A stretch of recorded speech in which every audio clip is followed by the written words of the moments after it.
ഒരു ദിവസം ഞാനൊരു ഷോപ്പിൽ വർക്ക് ചെയ്യാൻ കയറി കേട്ടോ. അന്നേരം അവിടെ എൻ്റെ അടുത്ത് ഒരു പുള്ളി വന്നപ്പോഴത്തേനും ചോദിച്ചു, നിങ്ങൾ കേരളത്തിൽ നിന്നുള്ളവരെന്താ ഇപ്പോഴും ഫ്രം കേരള എന്ന് പറയുന്നത്, നിങ്ങളെന്താ ഇന്ത്യ എന്നാണ് പറയാത്തത്, എന്നിട്ട് സിറ്റി കേരളത്തിൽ നിന്നാന്ന് പറഞ്ഞാൽ പോരെ. എന്താണെന്ന് വെച്ചാലേ ഇപ്പോൾ അത് പറയണമെന്ന് തോന്നി. നമ്മളിരുന്ന് ഈ ട്രെയിനിൽ വലിയ ഒച്ചപ്പാടും പോലെ ഉണ്ടാക്കാൻ പറ്റില്ലല്ലോ. ജസ്റ്റ് ഒരു എന്താ പറയുക, നല്ല സൈലൻ്റ് ആയിട്ടിരിക്കേണ്ട ട്രെയിനാണ്. ഇതിനകത്ത് ഇവിടെ കുറേ നേരമായിട്ട് അറഞ്ചും ഒച്ചപ്പാടാണ് കുറച്ച് ടീംസ്. കേൾക്കാൻ പറ്റുന്നുണ്ടോ? കേൾക്കാം, ഒച്ച ഇതിനകത്ത് കേൾക്കാം. നമ്മൾ മുകളിലായിരിക്കുന്നത്, അവർ താഴെ ഇരിക്കുന്നത്. എന്നിട്ട് ഓരോ ഒച്ച ഈ ട്രെയിൻ മൊത്തം കേൾക്കാം. കലപില. നോർത്ത് സൈഡിൽ നിന്നുള്ളവരാ അയ്യപ്പെട്ടു. അതുകൊണ്ട് പറയുമ്പോൾ ഇന്ത്യൻസ് ആണ്, ഓഫ് കോഴ്സ്. അതെ പറയുമ്പോൾ ഇന്ത്യൻസ് ആണ്, പക്ഷെ നോർത്ത് സൈഡിൽ നിന്നുള്ളവരാണ്.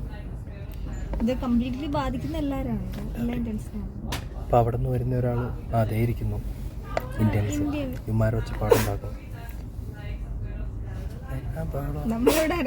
നാട്ടിലത്തെ എന്നാ ശബരി എക്സ്പ്രസ് ആണെന്ന് അവരുടെ വിചാരം.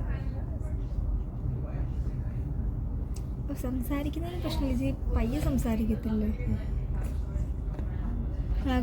കേട്ട് ഹിന്ദി തന്നെ കേൾക്കുമ്പോൾ കലി വരും. ആ ഒരവസ്ഥ. ആ പെണ്ണുങ്ങളൊക്കെ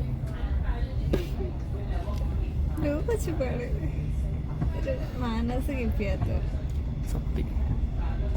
ഈ സംഭവം ഇപ്പം നമ്മൾ അവർ ചെയ്തുകൊണ്ട് പറഞ്ഞൊന്നുമല്ല കേട്ടോ. ഇപ്പം നമ്മൾ മല്ലൂസാന്നുണ്ടെങ്കിലും ആരാന്നുണ്ടെങ്കിലും ഇങ്ങനെ ചെയ്യണം മോശം കേസാണ് അല്ലേ.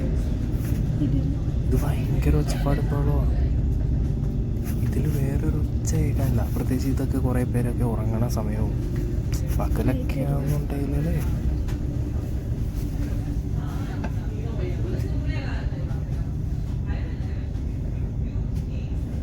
കേൾക്കാം.